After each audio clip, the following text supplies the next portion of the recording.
I came to this realization last year where I just realized my company, Atlas Rose, the company that I started, is my part-time job. That's that kind of sucks. Like that stings. And that's true for all of us fractionals. All fractionals or business. The thing that actually pays your bills is your part-time job. Your clients are your full-time job. And then again, you've got your family and all the things that come into that. So when you put that into perspective, why is it so hard to grow and to run a fractional business? It's because it's a part-time job. Welcome to the Atlas Rose podcast. Topic for today, it's really freaking hard to grow a marketing company. Yeah, it is. If you're a fractional marketer, you know this. You grow businesses for a living, but your own business gets what we call your crumbs. It's a pain that we feel often. Your clients get your best thinking, your business gets what's left over. And you're either riding a revenue high and then you're afraid to lose it, or you're scrambling for the next client while serving 5 others, and you're usually doing that alone. So, I'll reiterate, it's really freaking hard to grow a fractional marketing company. Brandon, Monica, does this resonate with you? Oh, the crumbs do. The crumbs really do. Yeah, I mean, it just is, and I'd love for us to go through reasons why. But you know what? I was doing some research. I was just curious. I know we've done this research before, but what are some of the more recent stats around how many CMOs there are out there right now, fractional CMOs? Because that's in our 14 years of being in business, we started off as being coaches, but really it was like fractional CMOs before that was even like fractional wasn't even a term when we started. And so just seeing how that industry has kind of created itself and now grown into fractional CMOs, it feels like there's as many fractional CMOs as there are realtors out there nowadays. And it's like they're everywhere, right? And so that's cool, and then it's also not cool because it's unregulated, and we can talk about that in a minute. Anyway, so I was looking at some statistics. I want to throw some of those out at you guys. So the fractional executive marketing space grew 57% since 2020 with an 18% year-over-year growth. So since 2020, the last 5 years, we've seen 18% year-over-year growth, growing 57%. That's a lot. Well, if you think about, emerging jobs, and if you look at that as being an emerging role that didn't exist before, that's insane. That's insane growth. And to really understand the parameters of what does that mean? What should you be looking for? Why does that role exist? I mean, all the things that come with a new emerging job, just because it's a familiar title or responsibility, um, gives us this comfort level of what we're looking for or who we're engaging with. But it really is, it's not like the previous roles. There's a lot of differences, both in operating in it and in hiring it. So that's a pretty crazy stat in my mind for how rapid that I was. think since 2020, I would venture to guess, I don't have a stat in front of me, but most small businesses didn't have to get on Zoom calls to run a meeting and didn't know how to do that. And just the occurrence of that habit in businesses opened the door for fractionals to be able to serve anyone, any place. You're no longer limited by serving the person in your backyard, which I think opened or created this industry to the size that it is 100%. today. The big part of that. 100% agree.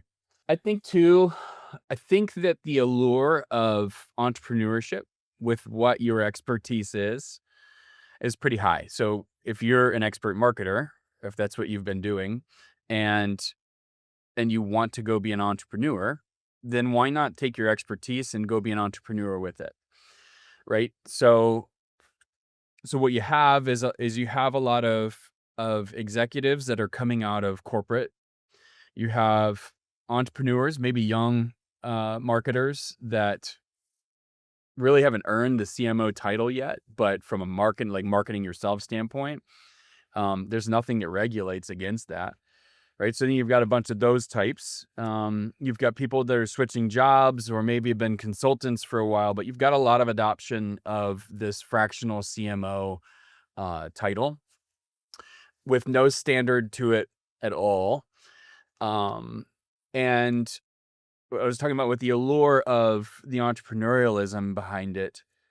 It's the same with all entrepreneurialism, with any business. It always sounds great.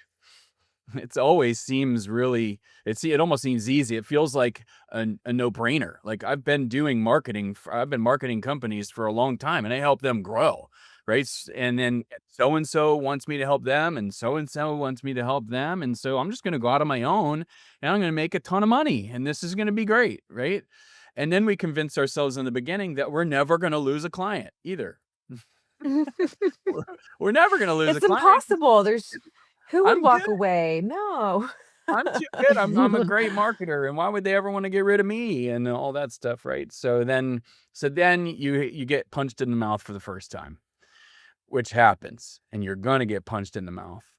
And then you get punched in the mouth again and again and again, and then all of a sudden it's like, oh my gosh, this entrepreneurialism is just hard, right? So that's, I think, a big adoption is that. I went a step further on the stats, and I was like, okay, so we've got obviously a lot of people flooding into being fractional CMOs, but how many businesses are even using them? Is it just that we're all trying to go after the same 5 companies or something? Like, is the marketing? And I found this stat. This one was actually, I did not know this one, and this one's crazy. About 25% of US businesses currently use fractional leaders. 25% of US businesses, and projected to hit 35% by late 25. So obviously this is an old stat. We just turned into 26. But so by late this past year was supposed to be about 35%. That's unbelievable. It's That's wild. unbelievable also because you said fractional leader.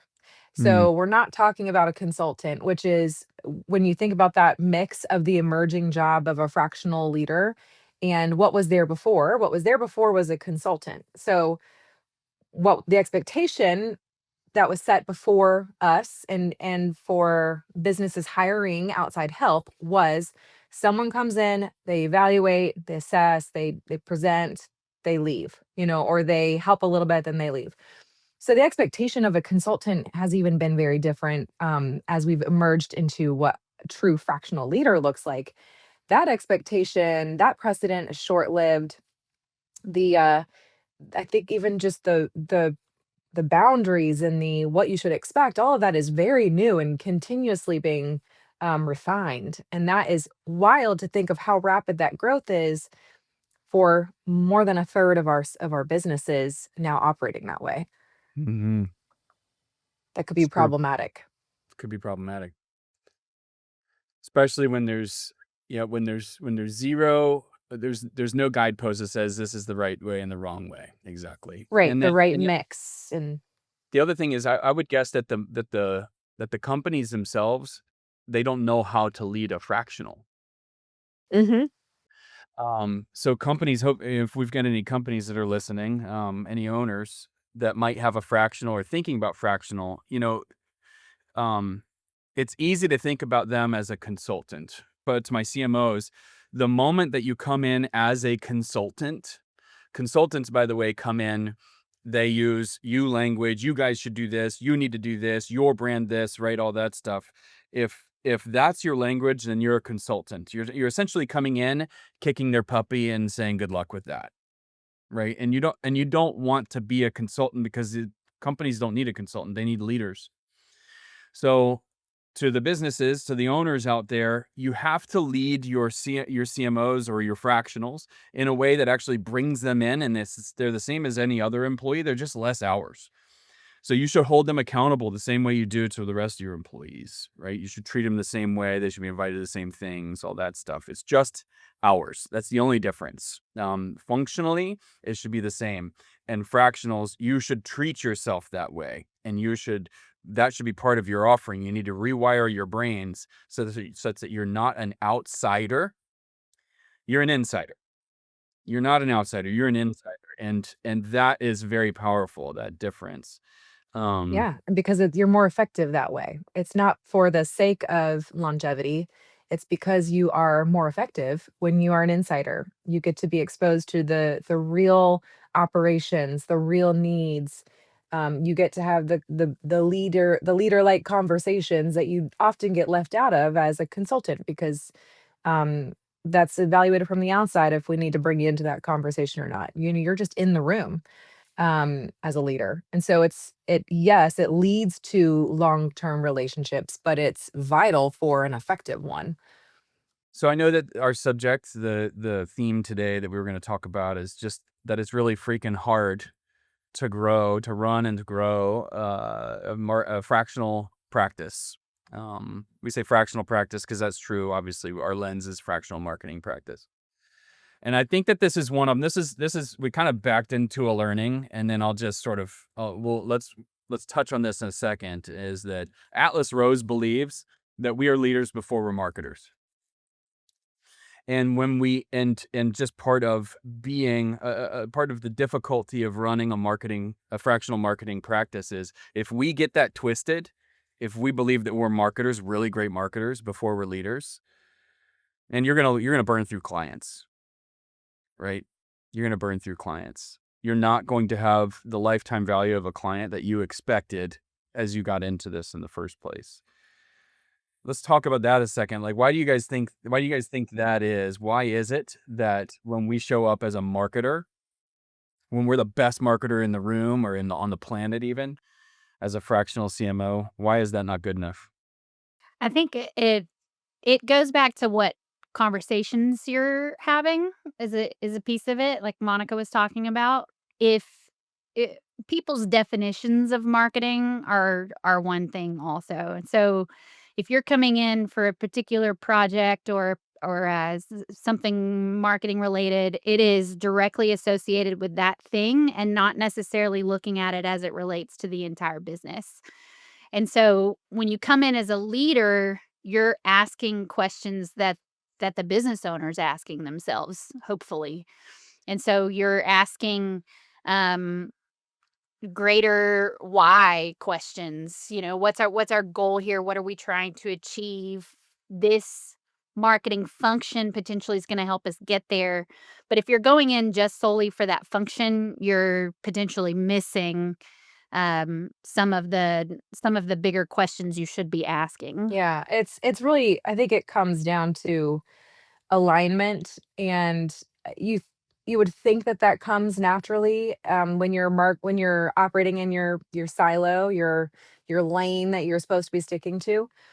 But it doesn't. A lot of times it's amazing to see how, disjointed sales and marketing can get in what they're doing. And so when you've got alignment, not just in sales and marketing, but across, again, the whole team, across the business, all the efforts point in the same direction.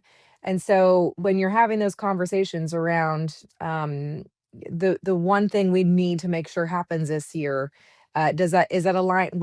Are my efforts aligned with that? Is my budget aligned with that? Does that support everyone else on the team?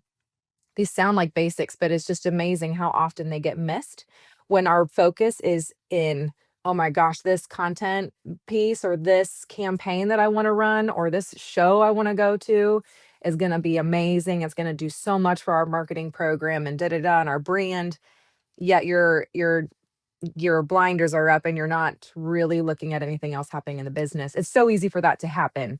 All in the for the sake of doing what marketers do best. I mean, truly, we can get just so caught up in that. So it feels like such a simple answer, but it really does come down to alignment. I like that. I think it also comes down to ownership. Um, if we stay in our marketing lane, like let's just say we're a marketer, right? And we've all kind of got our own bent, the way that we came up through, our careers and things like that. But let's just say we came up through a content marketing. We were a content marketing expert, and then we wanted to expand on that, and then we became a CMO and things like that. However, that path looks. then things always tend to look like content, right? That tends to be the hammer and everything looks like a nail sometimes. But then let's even say that you've gotten good at being the generalist. You're still needing to grab onto the ownership of the real business problems. So the reason why the exact Atlas Rose teaching is we are leaders before we're marketers and we're entrepreneurs above all else. Right? So that's kind of the formula. So above all else, we're entrepreneurs. Because at the end of the day, the client could care a less about content marketing. They hate marketing in general, and they really don't even want to sell. If their business could grow without sales and marketing altogether, they would do it 100%. Who of us wouldn't just love a business where clients come to us and buy stuff without us ever having to really even talk to them? We would all do that. That's easiest. So it's sort of a necessary evil. This marketing and sales initiative is that way. If we sit back and we wait for our client to tell us what needs to be done, or even when we reach in and we are building a strategy that's still through the filter, even if we're a if we stay in the marketing vein and we're building a strategy off of what we are receiving from the business owner, the leadership team, there's no way that we could ever own that situation because we don't really know what's going on in the business. We've divorced ourselves from that, or we've never asked to be within. So therefore, we can only respond to what is being filtered down now. And we all learned that lesson as a kid, the telephone, right? We played telephone as a kid. And so it goes back to that. It's always going to get skewed. It's not going to be correct. So what we need to do as leaders is we need to reach into the business, understand exactly what's going on so that we can own the whole growth process. That's where we need to be. I was in an annual the other day, and our Pinnacle business guide, his name is Mitch. Mitch, he was talking about just owning a situation, and he threw me a marker from across the room. He threw a marker, and he said, "Hey, just let me know when you want to throw that back." And I threw it back immediately, and then he did it again, and I started to understand what he was doing. And then he said, "Now watch this." He walked the marker over to me, put it in my hands, and he said, "Now I want you to go over to the whiteboard and draw at the bottom left, draw a circle." And so I did. I got up, walked over there, drew a circle. He said, "Okay, now bisect that circle." So I drew a line down the circle. He said, "Thank you. Let me have the marker back." And I handed the marker back. He said, "That's called ownership. That's called owning the process." So if we're waiting on our clients, this goes to prospects too, as a prospect lesson. But if we're waiting on our clients to tell us when we hand them the ball and say, "Hey, let us know when you want to do content marketing or when you want to build a strategy or if you want to do business with us, just let us know. We're here. We're friendly, and that kind of thing." Then maybe it'll happen. But people want to be told what to do. And the only way that we can do that is if we reach into the companies, be leaders, and own the process, own the growth of the company. It was a Yeah. long lesson, but Ownership mentality. Well, it's a good one because again, it's the reason a core value of ours is ownership mentality, and it just builds in that lens no matter what you're doing. It's like you can't choose to ignore everything else. And I think when you start creating that mentality wherever you go, it can be dangerous because in my situation, I've learned that sometimes I just go too far. I'm like, I'm so invested, and I'm like, how could you not see that? I get really invested. But I would much rather be that invested in the bigger picture, in the mission, in what it means to even run a healthy business with my client than to be really okay with being on the outside, having my limited view and saying, I hope I last long enough to do some cool things. I'd much rather have the ownership mentality that gets me a little bit more of a mess. Honestly, it's messier. But it's what challenges you and it's what actually brings you to innovate some really amazing things with your clients because you get to be in the trenches with them. Mhm.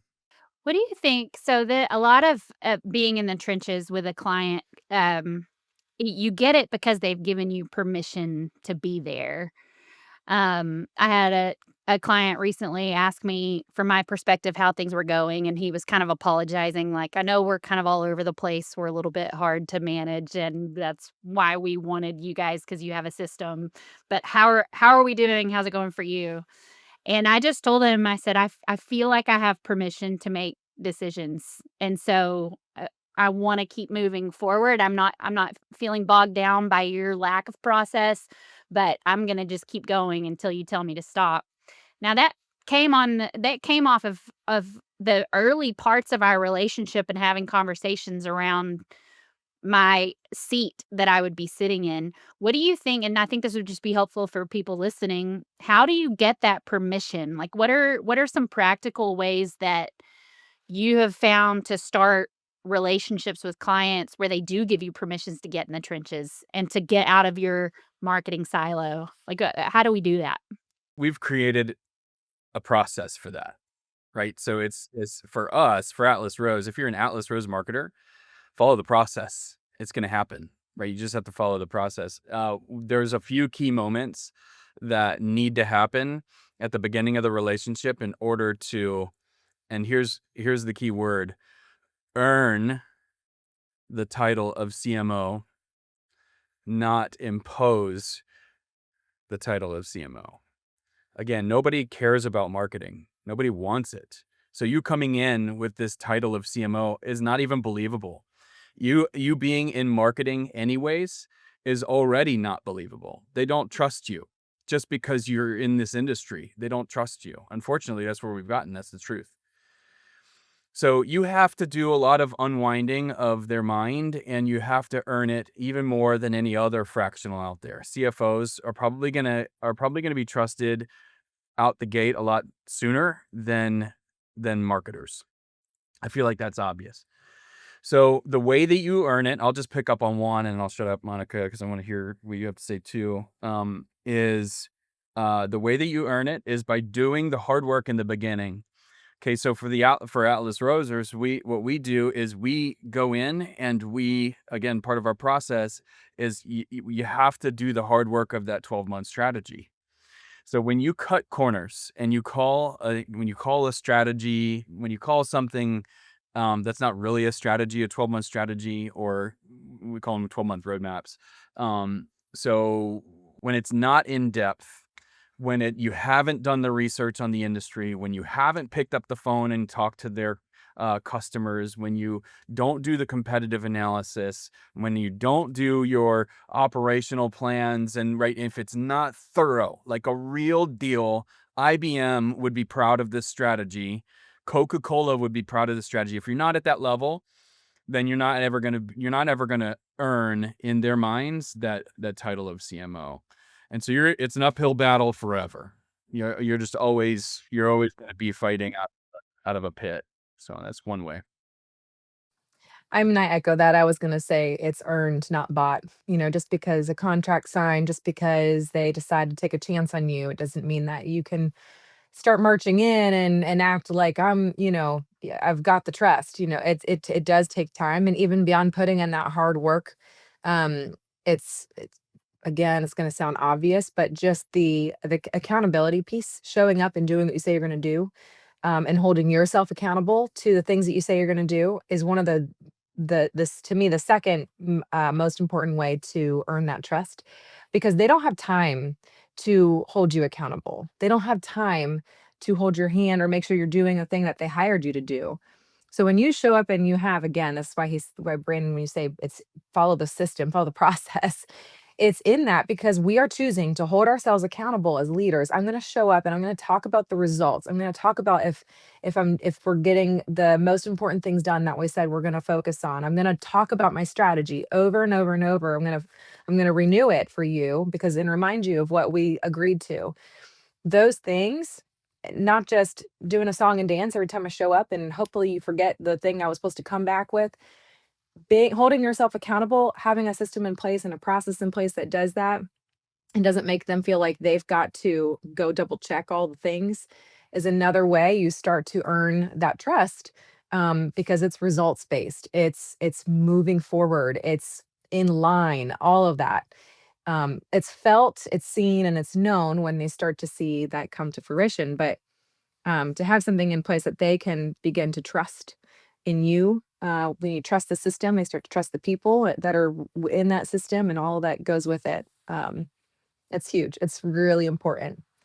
And then it's reps, getting more and more of those reps in and just being accountable, obviously. I mean, hearing from both of y'all, I have to check my ego at the door. So just because I maybe carry a fractional CMO title, and I've said I wanna be in the C-suite, this is the level that I'm leading at, to approach a new client like it's a crucial job interview. I've gotta go do my research, I've gotta ask good, curious questions. I can't just come in and say, what's worked in the past, or this is absolutely 100% what you need to do, no silver bullets in marketing. But that can be I think for an entrepreneur marketer who has their business, that your ego, there's a lot of faking it till you make it that people go through, and there's a check that you have to give yourself of setting that aside and coming in truly as a partner, as someone who's contributing value to this company who has now invested in me, and I'm gonna prove it and earn it. Like you were saying, I think that's really good. That's valuable and hard to do when you're trying to prove you deserve to be there. Actually, on top of that, so when you're checking your ego at the door, we just had a great conversation this morning around being a guide, another core value shout out, but it is an important one because it's wrapped around that leadership aspect. When we are taking the time and we're patient with not just bulldozing the conversation, this is what we need to do, get out of the way, you're an idiot. And it really is taking the time to guide, to coach, and really help them understand why we're taking the path we're suggesting. That also is another great trust builder because we're not just saying, well, just take my word for it and believe me. Obviously, we are sitting in that seat for a reason, but it really helps when you get to bring them alongside and help them understand the reasons for what we're doing and build that trust along the way. And then it becomes easier and easier as you go through. And actually, it's the relationship that's built when they start being educated in the moves we're making, and for what reasons. You start to naturally grow that partnership, and it feels like they're actually becoming a better marketer than you are. It's like because they're so in tune with their business, and they're starting to understand the methods and the reasons for doing things, that the partnership and the conversations, start to lean that direction. And again, just the trust that's built off of that instead of a blind asking for blind trust, is so much healthier. And I enjoy that part, I think, probably the most when it gets to be a little bit more and I the awe and the, joy of most of the time of people getting to learn the reason why and go, "That makes sense," um, is a fun process to be a part of. Our theme is it's really hard to run a business like this. We've been talking a lot about client kind of relationships and things like that. We will get to what the number one thing on everyone's mind is biz dev, right? So it's like, how do you get clients? That's the number one thing. I just want to say we're going to get to that in here in a second. One last thing I do want to say on clients is sometimes you just sometimes you have a client that doesn't get it, or sometimes you bring on a client that you shouldn't have brought on, right? Sometimes a fractional CMO is not actually what a client needed in the first place, and you did a good job, and you're convincing them of it, and you got the business right, and it's just sometimes you bring on a client that you shouldn't have, and Monica, I particularly want to hear maybe a story or two. We can leave names out, but of just difficult clients, maybe not ones that we shouldn't have had, right? But just difficult clients and what some of that's done for us. But again, to tee you up on this is like, how much time does a difficult client take? And then if you're on that and or you're going over on your scope, then you're not getting to your business. You just kind of talk about that. Yeah. Yeah, I'd say the core, theme we have found when it comes to clients that weren't a good fit, it's like we always knew, actually, when you trace it back, you're like, I saw the giant billboard before we signed, and it said, "Do not, do not do this. They're not a good fit." It was left Again, we under always interpretation, yeah. right, right, right. And it's always the same conversation around that. It's, "Ah, but they're such good people, and I just feel like we could really help. And, this is a great opportunity and da, da, da." So you convince yourself for all those reasons because when you've got the desire to just serve and help small business, you just you're just like, of course we can do it. We'll be the ones. But you have to know first of all what your red flags are. And for us, it was, when they're not even when they are have to be convinced of the value of strategy. Okay, big red flag. Big red flag. When sure, I want to hear what you have to say, but at the end of the day, I want to give you the list of things that we need to do, and that's it. Um, Big red flag.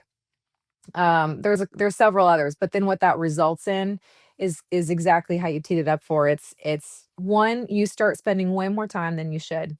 Giving you already have crumbs to give to your business. You'll hear us talk about that term all the time, but the crumbs of what we have left is what gets to be poured into our business development efforts, into our um, you know, productizing our services and our products and thinking for our brand. All of that gets the crumbs of us. So then we're spending more time on problematic clients. We're probably bending the rules and asking for, apologizing, asking for forgiveness, waiving invoices, and then all of a sudden um you're creating services you weren't positioned and built to do in the first place.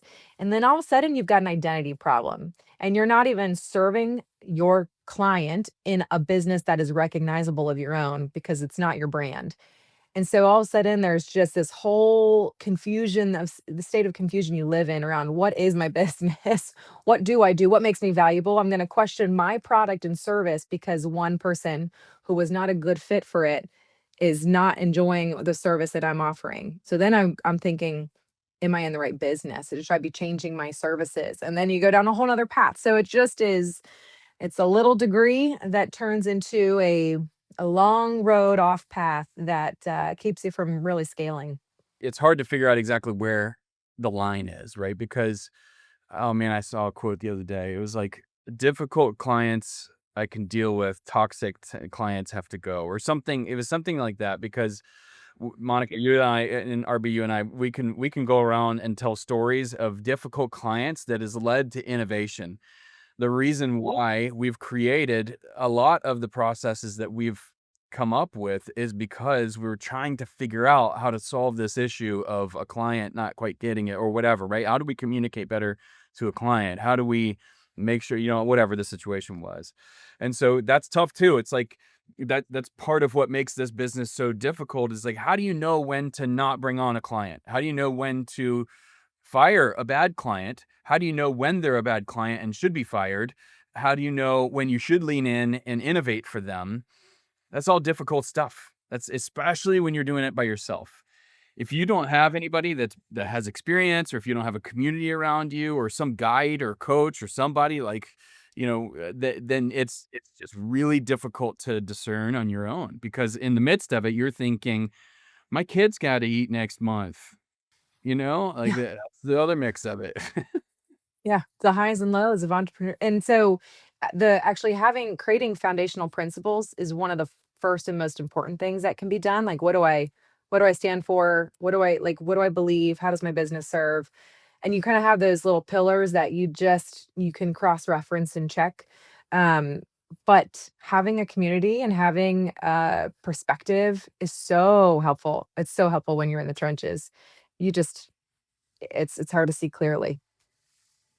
One of the practical things at Atlas Rose that we do at the end of a project or milestone with a client is we call it a postmortem, which maybe has a negative connotation to it. But I love that we do this because it gives us perspective. It's like, okay, here's what was really hard.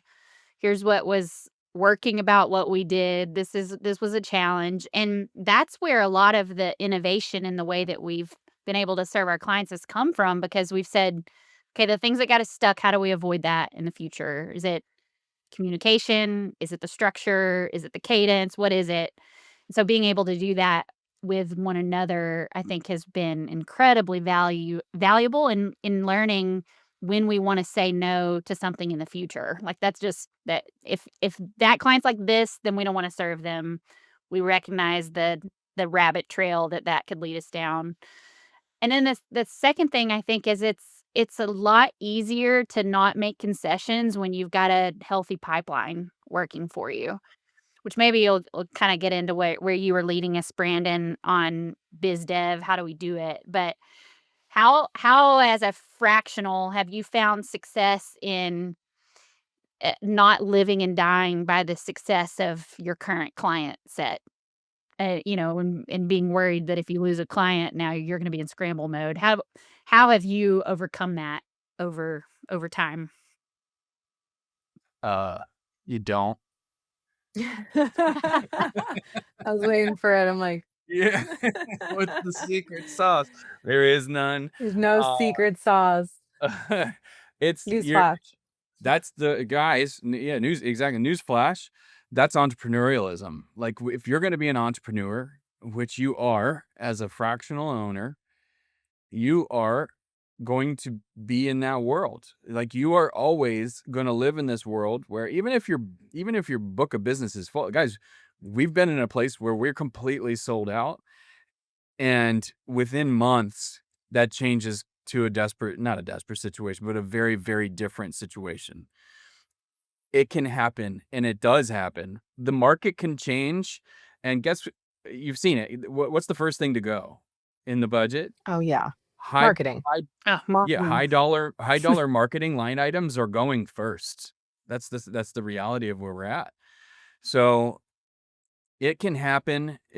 COVID, I mean, for goodness sake, we were slammed. We were killing it. COVID happens, and within weeks, we had nothing. We were working for free. We worked for free for months just to keep relationships going. It can happen in an instant, and that's the reality of it. And so there's never a time where you're like, "I'm good. I don't have to worry about it ever again," right? There might be little snippets when you're full that you kind of have false security, but We've experienced the highs and lows of what Mo Bunnell talks about in the snowball system, where we were on a high, you have all your client load, you're full, you're sold out, so you stop working on filling your pipeline. You stop all the business development activity that you were just charging so hard with.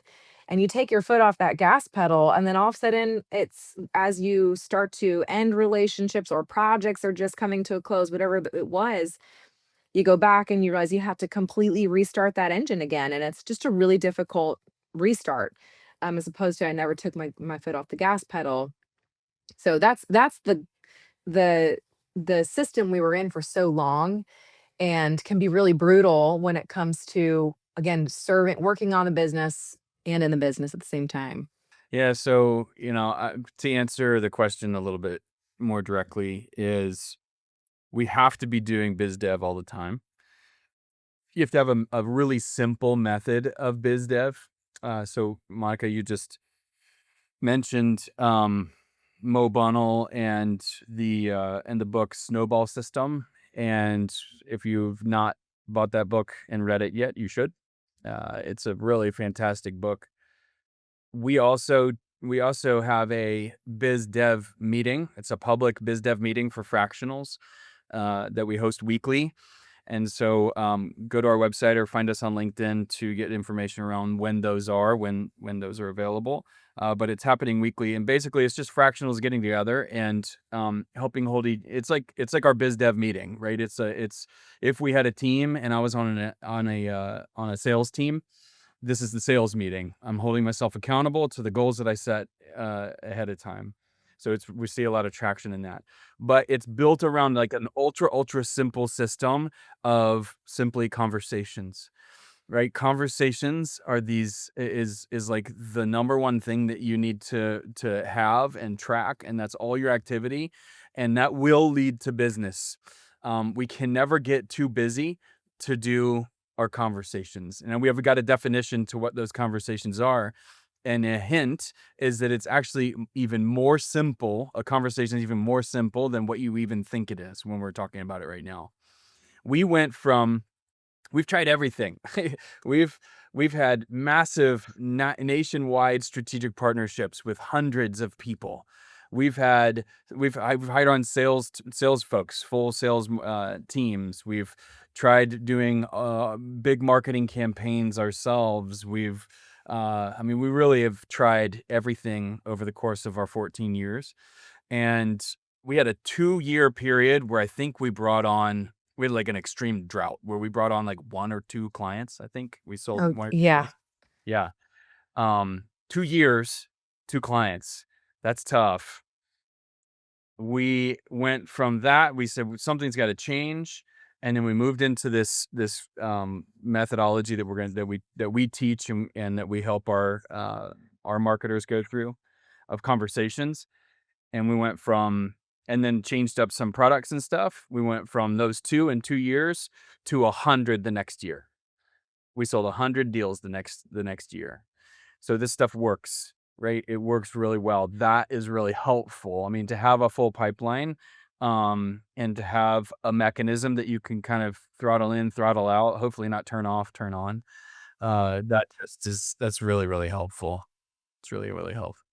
I think that key your the simplicity factor is absolutely key, at least to start. There are a million different CRM systems out there. There's a ton of teachings on sales and business development, and we've found some that we really love, but just going back to uh that simple concept of conversations, it does wonders, and I just love that that's where we get to start with a lot of our fractionals and a lot of our network because it's just you don't have time for anything else.